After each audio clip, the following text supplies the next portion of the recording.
Kedves kilencedikesek, az elmúlt időszakban megismertük őseink eredetét, a magyaroknak a vándorlását a Kárpát-medencébe. Az előző órán már el is foglaltuk a Kárpát-medencét, megtörtént a honfoglalás.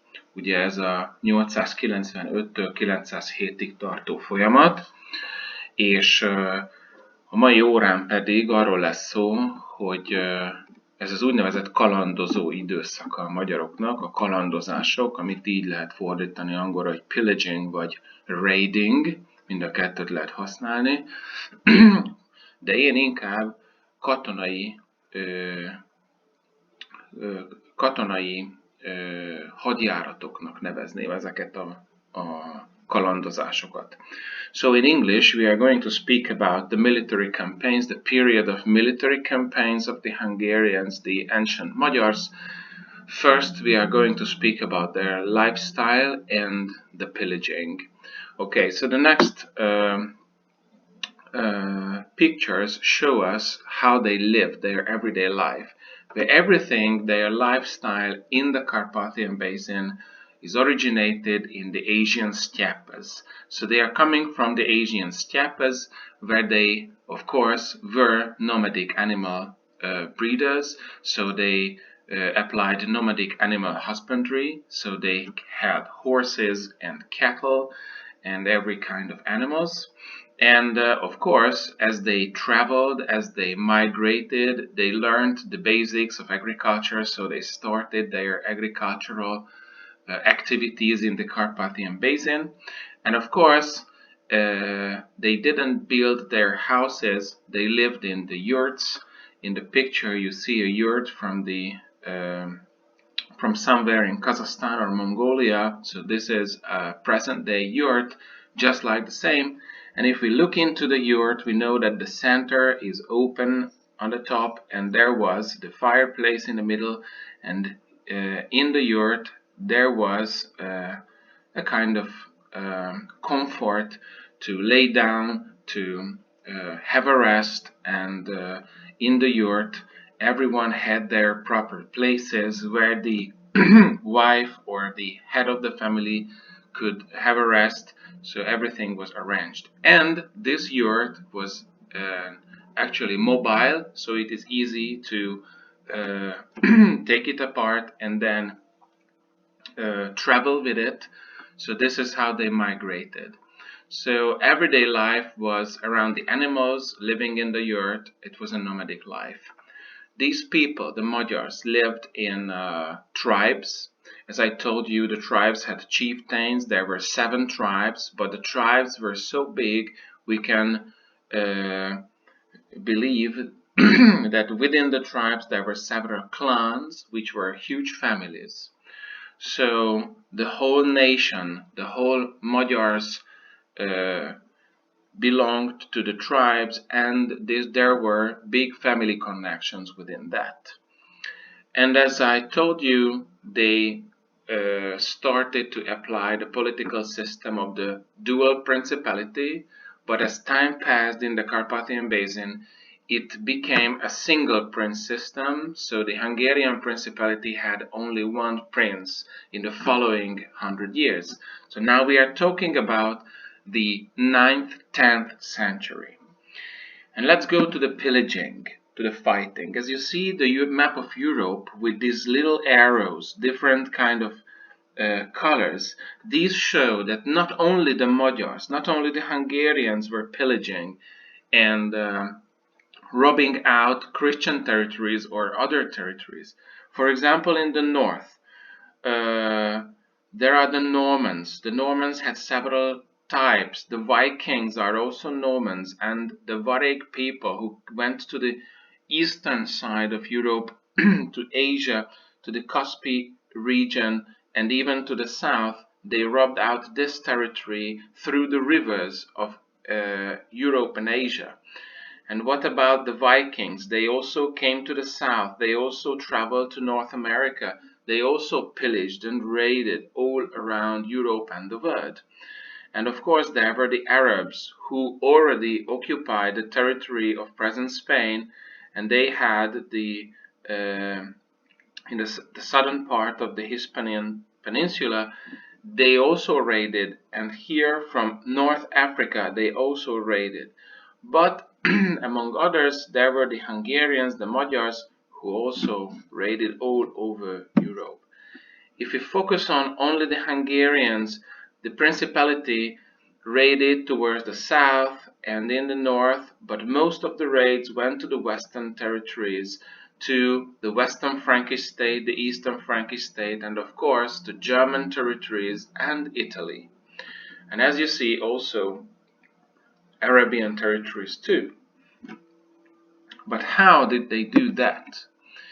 There were very important equipments and weapons. First of all, you should remember the recurve bow. The recurve bow is the perfect weapon of the ancient Hungarians. This is the bow which is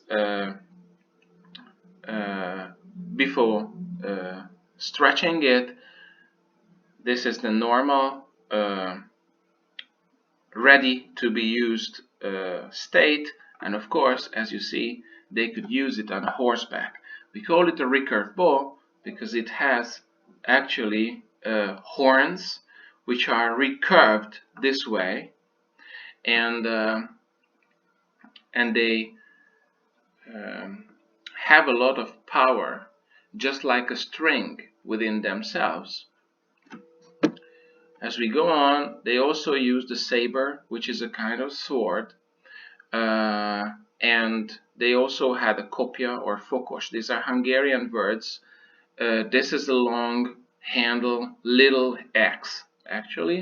And as you see, an armed warrior had the bow and arrows, and there is the saber, sabia, and there is the kopja fokos. And as you see, the traditional dress of a Hungarian warrior from the steppes. They were very good horse riders, so these people are light cavalry. So they don't have armors, but they use very fast horses, and they could fight even backwards. This picture is from a church, a wall painting of an Italian church in the 9th century, because the raids were so destructive that the local people, the Christians, started to paint these Hungarian warriors on the walls of churches. Maybe God helped them from the arrows of the Magyars. So please put down that the military equipment based on the recurve bow, which was they could fight backwards from horseback, the saber, and the kopja or fokos. The military campaigns and their tactics. So I would like to make it clear that Magyars never went to a raid without any kind of reason. Always they were hired by a king or a local ruler to strike upon a certain territory. So it was not about pillaging and fighting just without any goal. It was always an arranged fight. So these raids and pillages were military campaigns. This is why I would like to use the military campaign instead of raids or pillages. They also always used rapid attacks on the enemy, and then when the enemy struck back, they pretended to flee.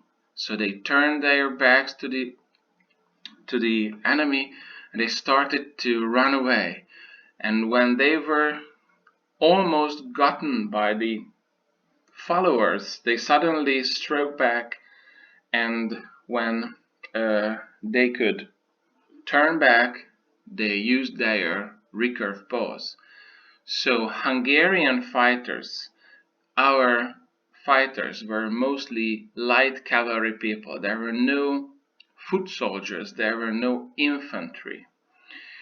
And as I told you, they were mostly fighting towards the west, but also to the south and eastern Europe. What were the main goals of these pillages? Of course, they wanted to defend the principality and ensure security. So they wanted to show that they were very strong And of course they needed loot, they needed income. Loot meant zsákmány, treasures, slaves, and horses they took from Western Europe, of course. They were always really successful until 1933 and 933 and 955. The defeat of Merseburg and Augsburg. In both cases, the Magyars were defeated. So we are in the 10th century, and the Hungarian or Magyar tactics were learned by the Germans. So the German knights who had heavy armors learned the tactics of the Magyars, and they were defeated. So a period was over, and the security was endangered. So we should remember that this was a turning point. 933 and 55, the Battle of Augsburg, it was a turning point because the Magyars were not unbeatable anymore. In this picture, there is the horn of Lehel kürtje. It's in the Jász Museum. And of course, this is not the original one. This was made later in the Middle Ages. But this legend says that even the Magyars, in the Augsburg defeat, Lehel was the leader of the Magyars. And he was captured, but he had a last wish from the emperor. And he said that the last thing he wanted to do is to blow his horn. But instead of blowing the horn, he broke the head of the emperor with the horn. So actually this became a kind of glorious story, but at the same time it was a defeat. So the bravery of Lehel is in the chronicle later, Képes Krónika from the Middle Ages. But it was a defeat. So we had a choice. Join Europe or disappear, because our tactics were found out what would happen to Hungarians. So the clan of Árpád strengthened and seized power. There was no more dual principality. And in the bloodline of Árpád, the first to come in the Carpathian Basin, there was Prince Géza. He ruled between 972 and 997. He was the greatest prince and, of course, last but one prince. He understood that Christianity is the only way to survive, because if we remain pagans, he said, then we would disappear, because we would be defeated and invaded. So what he did, he started Western orientation. He started to find allies in German territories. So he invited Benedictine monks to spread Christianity. And of course, he founded the first monastery, Pannonhalma, the Benedictine monastery, and started spreading Christianity. Well, Géza himself was a pagan, but he knew that the survival of this country is only possible if we take Christianity and try to fit in the Western way of life. And of course, he had a son, Vajk, who was prepared to become the next ruler, and this is István, Stephen the first king of Hungary. I'm going to speak about Stephen and Géza's, of course, Géza's and Stephen's deeds in the next lesson. Well, as you see in this picture, this is the Pannonhalma monastery, still standing, and of course the church which was built first here is the church that Géza founded, and it's still a working monastery today. Monks live here, and as you may know, there is a school, a boarding school in this fantastic building. Feladatunk. Folytassuk a jegyzetet, tehát most már megérkeztünk a Kárpát-medencébe, és elkezdtük kiterjeszteni magunkat. Nem területszerzésről volt szó, hanem arról, hogy a magyarok zsákmányszerző hadjáratokat folytatnak. A 180-181. oldalon, ez egy rövid rész a tankönyvben, nézzétek meg. Rendezzétek a jegyzeteiteket, a jövő hét folyamán szeretném őket ellenőrizni. Az Edmodo-ba be fogom írni, hogy mikorra kell pontosan, és fotókat szeretnék majd róla kérni, vagy az Edmodo üzenet küldőjébe, vagy Messengeren nyugodtan írhattok, vagy hát küldhetitek a fényképeket, és írhattok is nekem.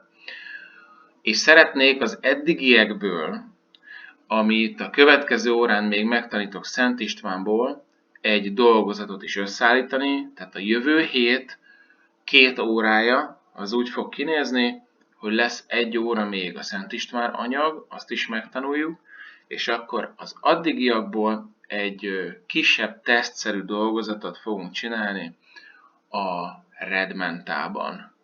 De mindent előre jelezni fogok, jó munkát kívánok mindenkinek!